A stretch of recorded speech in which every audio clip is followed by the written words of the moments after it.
പത്രത്തിലെ പുത്തൻ വിശേഷത്തിലേക്ക് ഏവർക്കും സ്വാഗതം. ഈ റിവ്യൂ ഇഷ്ടപ്പെടുവാണെങ്കിൽ സബ്സ്ക്രൈബ് ചെയ്യണേ, സപ്പോർട്ട് ചെയ്യണേ. വേദയാണെങ്കിൽ നന്ദിനിയോട് പറയാണ്, ഇതെല്ലാം തുടക്കമിട്ടത് നന്ദിനിയേട്ടത്തിയാണ്. നന്ദിനിയേട്ടത്തിയാണ് പറയുന്ന വിഷയത്തിലെടുത്ത് വെറുതെ ആഹാരം കഴിക്കുകയാണ്, ജോലി ചെയ്യാതെ കൊണ്ടുവന്ന ആഹാരം കഴിക്കുന്നത് എന്നൊക്കെ പറഞ്ഞ് വിഷയട്ടത്തിനെ ഇത്രയും അപമാനിച്ചത് നന്ദിനിയേട്ടത്തിയാണ്. നന്ദിനിയേട്ടത്തി അത് പറഞ്ഞല്ലോ. ശ്രീചേട്ടത്തിയാണെങ്കിൽ ഈ വീട്ടിലെ ജോലിയെല്ലാം ചെയ്യുന്നുണ്ട്. വിഷുട്ടൻ ജോലിക്ക് പോവാതെ കഴിക്കുന്നെന്നുള്ള ഒരു അവമാനം ഉണ്ടാവാതിരിക്കാൻ വേണ്ടിയാണ് ഒരു വേലക്കാരിയെ പോലെ കടന്ന് ഇവിടെ എല്ലാ ജോലിയും ചെയ്യുന്നത്. പക്ഷെ നന്ദിനിയേട്ടത്തി എന്തെങ്കിലും ചെയ്യാറുണ്ടോ? ഇല്ലല്ലോ.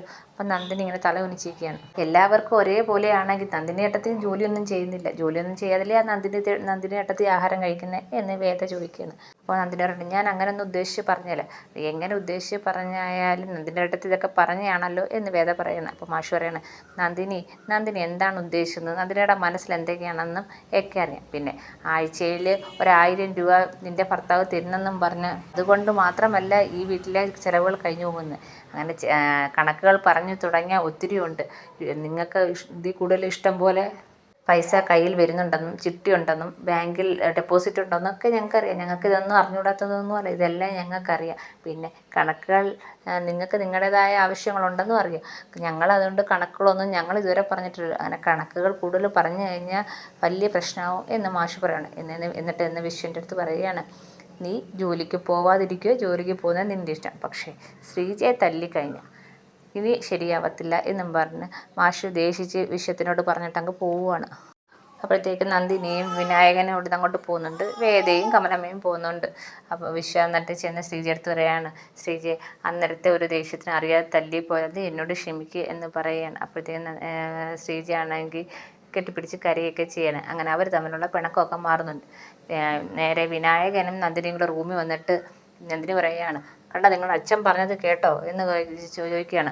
ഞാനാണ് ഈ പ്രശ്നത്തിനെല്ലാം തുടക്കമെന്ന്. അപ്പം വിനായകൻ പറയാണ്, നീ തന്നെയല്ലേ ഇതെല്ലാം പറഞ്ഞു തുടങ്ങുന്നത്.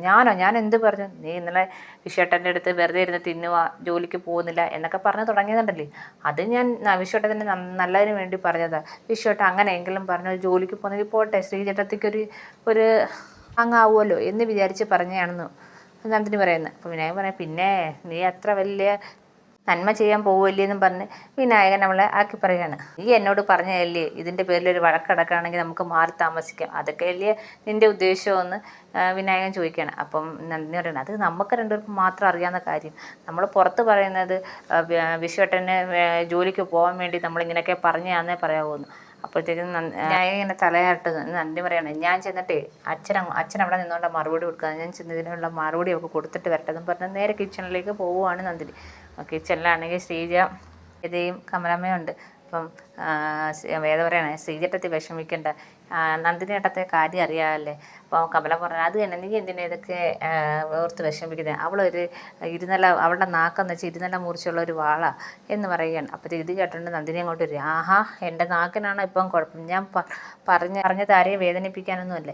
ഈ വീട്ടിലെ ഈ പ്രശ്നത്തിന് എല്ലാ കാരണത്തെ ഈ വേദ വന്നിടം തൊട്ട് ഇവിടെ പ്രശ്നം ഉണ്ടായെന്ന് പറയുകയാണ്. ഇപ്പം തന്നെ 4 വട്ടം പോലീസ് സ്റ്റേഷനിൽ കയറി, ഇനി തൂക്കുകയറ് കിട്ടാതെ നോക്കിക്കോ. അപ്പം കമല പറയാം, നന്ദിനി ഞാൻ പറഞ്ഞത് സത്യമാണ്, നിങ്ങളാണെങ്കിൽ ഇതൊക്കെ ആലോചിച്ച് വേണം ഇവിടെ നിൽക്കാൻ, ഇവളിവിടെ കൂട്ടുകൂടാൻ എന്ന് നന്ദിനി പറയാണ്. ചേട്ടനെ ജയിലിൽ കയറ്റിയത് ഇവള് തന്നെയാ എന്ന് പറയാണ്. ഇവള് വന്നിട്ടല്ലേ ഈ പ്രശ്നമെല്ലാം എല്ലാവരും പറയട്ടെ, അല്ലെങ്കിൽ അല്ലെന്ന് പറയട്ടെ ഇവിടെ എല്ലാവരും എന്ന് പറയുകയാണ്. അപ്പം ആരും ഒന്നും മിണ്ടുന്നില്ല.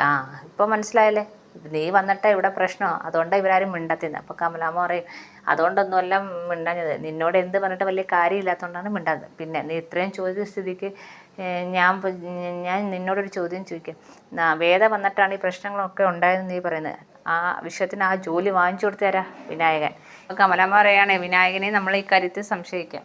അങ്ങനെ വേദയെ മാത്രം എപ്പോഴും കുറ്റപ്പെടുത്താൻ പറ്റില്ല, വിനായകനും ഇതിനകത്തൊരു പങ്കുണ്ടെന്ന് പറയണം. അപ്പോൾ ഇത് നന്ദിനി ഒന്നും പറയാതെ കുനിഞ്ഞ് നിൽക്കുകയാണ് എന്നും പറഞ്ഞ് ശ്രീജ നമുക്ക് കുറച്ച് ജോലി ഉണ്ടെന്നും പറഞ്ഞ് കമലമ്മ ശ്രീജയെ വിളിച്ചുകൊണ്ട് അങ്ങ് പോവുകയാണ്. വേദ വന്നിട്ട് നന്ദിനി എടുത്ത് പറയാം, നന്ദിനി ഏട്ടത്തി ചത്തതിന് ശേഷം. അപ്പം നന്ദിനി എന്തുവാ നന്ദിനി ഏട്ടത്തി ചത്തതിന് ശേഷം നന്ദിനി ഏട്ടത്തിയുടെ ബോഡി നമുക്ക് കുട്ടികൾക്ക് മമ്മിയായിട്ട് വെച്ചിട്ട് കുട്ടികൾക്ക് പഠിക്കാൻ കൊടുക്കണം.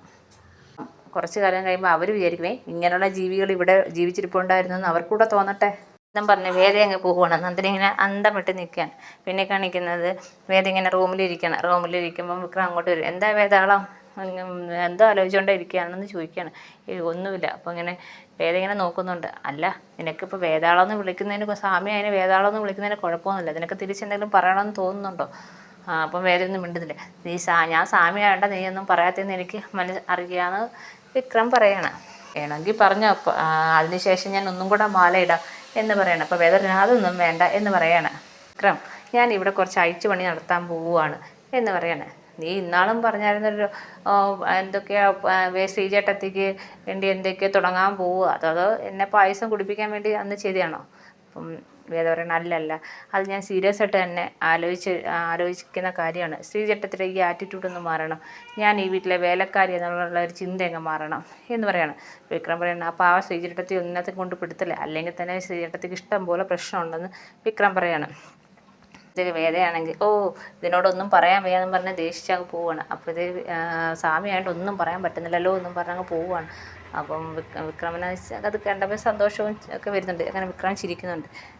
പിന്നെ കാണിക്കുന്നത് ശ്രീജ കിച്ചണിൽ നിന്ന് ജോലി ചെയ്തുകൊണ്ട് അപ്പോൾ നന്ദിനി വന്നിട്ട് പറയുകയാണ്, എനിക്ക് ശ്രീചേട്ടത്തിയുടെ ഒരു ദേഷ്യവും വിരോധമൊന്നുമില്ല, ഒരു പിണക്കവും ഇല്ല, എനിക്ക് അവളോട് മാത്രമേ ഉള്ളൂ പിണക്കം, ശ്രീചേട്ടത്തി ഒന്നും മനസ്സിൽ വെക്കല്ലേ എന്ന് പറയണം. അപ്പോൾ ശ്രീജ പറയുകയാണ്, ഞാൻ എൻ്റെ ജീവിതം ഇങ്ങനെയാണെന്ന് എൻ്റെ മനസ്സുകൊണ്ട് അംഗീകരിച്ച കാര്യമാണ് എന്ന് പറഞ്ഞുകൊണ്ട് നിൽക്കുമ്പോൾ വേദ ഇങ്ങോട്ട് വരികയാണ്. വേദ വന്നിട്ട് പറയുക, ശ്രീചേട്ടത്തി ഒരിടത്ത് പോകണം, പെട്ടെന്നൊരുങ്ങി, എവിടേക്കാ? അതൊക്കെ ഉണ്ട്, അതൊക്കെ പിന്നെ പറയാം. പിന്നെ ഇവിടെ പലർക്കും ഒരു ചിന്തയുണ്ട്, ശ്രീചേട്ടത്തി ഈ വീട്ടിലെ വേലക്കാരിയാണ്, അതൊന്നും നമുക്ക് മാറ്റിയെടുക്കണ്ടേ എന്ന് പറയണം. അപ്പോൾ നന്ദിനി ഇങ്ങനെ അന്തം വിട്ടിരിക്കുകയാണ്.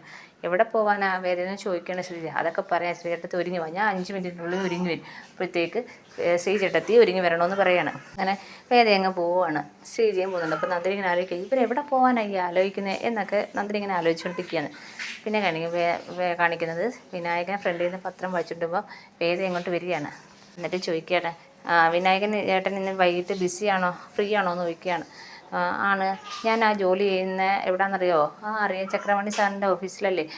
അങ്ങോട്ട് വൈകിട്ടത്തേക്ക് അങ്ങോട്ട് വരണേ എന്ന് വൈകുകയാണ്. അപ്പോൾ എന്താ കാര്യം എന്ന് ചോദിക്കുകയാണ്. അതങ്ങോട്ട് വരുമ്പം പറയാം, വരാതിരിക്കല്ലേ, അത്രയ്ക്ക് ചെയ്തു വെച്ചിട്ടുണ്ടല്ലോ എന്ന് പറയുകയാണ്. അപ്പോഴത്തേക്ക് വിനായകൻ എന്തോ ഒരു സംശയത്തിൽ ഇങ്ങനെ നിൽക്കുകയാണ്. പിന്നെ കണ്ടിട്ട് നമ്മുടെ ശ്രീനി സാറിൻ്റെ അടുത്താണെങ്കിൽ ഒരു വക്കീൽ നോട്ടീസ് വരികയാണ്. അപ്പം നോർമലി വക്കീൽ നോട്ടീസ് വരുന്ന പോലെ ശ്രീനി സാർ അത് വാങ്ങിച്ച് അവിടെ വെക്കുകയാണ്. അപ്പോഴാണ് ചക്രപാണി സാറിൻ്റെ അടുത്ത് നിന്നാണ് വന്നേക്കുന്നതെന്ന് കണ്ടത്. അപ്പം പുള്ളിയൻ പറയണം, അതൊന്ന് പൊട്ടിച്ച് നോക്കുക, അവിടെ നിന്നല്ലേ വന്നതെന്ന് പറയണം. അങ്ങനെ അത് പൊട്ടിച്ച് നോക്കുമ്പോൾ വേദ അയച്ചേക്കുന്നതാണ്. 2002 ഒരു കേസുണ്ടായതും അതിൽ 5 പേരും മരിച്ചിട്ടുണ്ടെന്നും ഒത്തിരി നാശനഷ്ടങ്ങൾ ഉണ്ടായിട്ടെന്നൊക്കെ പറഞ്ഞ ഒരു കേസാണ്. അത് വേദയാണ് വിട്ടിരിക്കുന്നത്. ശ്രീധരൻ എൻ്റെ കക്ഷിയാണെന്ന രീതിയിലാണ് ആ വക്കീൽ നോട്ടീസ് വെച്ചിരിക്കുന്നത്. അപ്പോൾ ഇത് കണ്ടപ്പോഴത്തേക്ക് നമ്മുടെ ശ്രീനി സാർ ഒന്ന് ഞെട്ടിയിട്ടുണ്ട്. ഇതൊക്കെ വായിച്ചുകൊണ്ടിരിക്കുന്ന ഞെട്ടിയിരിക്കുന്നത് ശ്രീനി സാറിനെ കാണിച്ചുകൊണ്ടാണ് ഇന്നത്തെ എപ്പിസോഡ് തിരിക്കുന്നത്. എല്ലാവർക്കും ഇഷ്ടപ്പെട്ടെങ്കിൽ സബ്സ്ക്രൈബ് ചെയ്യണം, സപ്പോർട്ട് ചെയ്യണം.